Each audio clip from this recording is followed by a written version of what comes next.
Good morning, everyone. Welcome to our Fosak TV. Here is the breaking news. Yes, Turkish President Recep Tayyip Erdogan has admitted to shortcomings as it emerged his government restricted Twitter access amid growing anger over the state's response to the massive earthquake earlier this week, which is now known to have killed more than 15,000 people. 2 days after the quake hit Turkey's Gaziantep province near the Syrian border, rescuers are racing against the clock through freezing conditions in a frantic scramble to pull survivors from the debris. As questions emerge over the country's preparedness, the latest estimates from the World Health Organization said up to 23 million people could be affected by the disaster. Huge piles of rubble and wreckage litter streets in Gaziantep, where residential buildings and properties once stood. As the desperate search for survivors continues, emergency responders have periodically called for silence from those in the immediate vicinity, warned for heavy machinery to briefly still while rescuers check for signs of life from trapped residents. The official response has been Erdogan declared a state of emergency for the next 3 months in 10 provinces.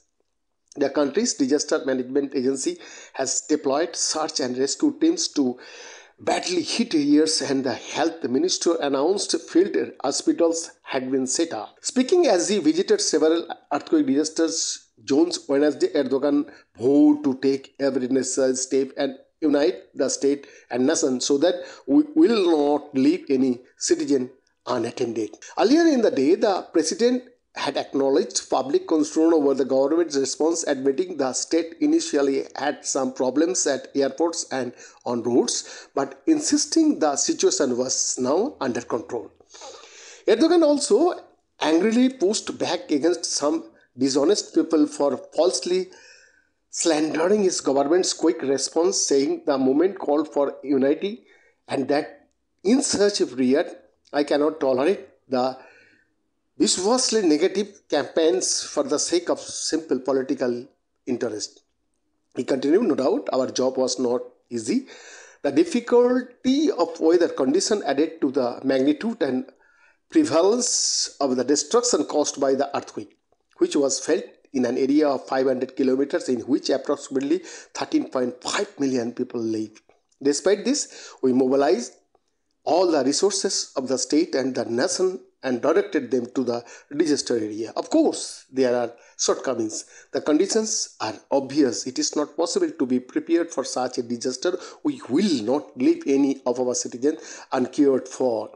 Erdogan's remarks come amid growing frustration from the public after reports emerged of entire towns in the country's north flattened by the powerful tremors amid the discontent. Access to Twitter was restricted in Turkey. Network monitoring firm NetBlocks said Wednesday that traffic filtering had been applied at the internet service provider level that was preventing Twitter users from reaching the social media site. The report coincided with user claims that Twitter was inaccessible in the country. Widespread reports of Twitter being throttled in Turkey, tweeted Cenab Tafki, a professor of Columbia University who was born in Istanbul and a longtime scholar of large-scale social media users, added that some Twitter users had been expressing increasing dissatisfaction with Turkey's response forward.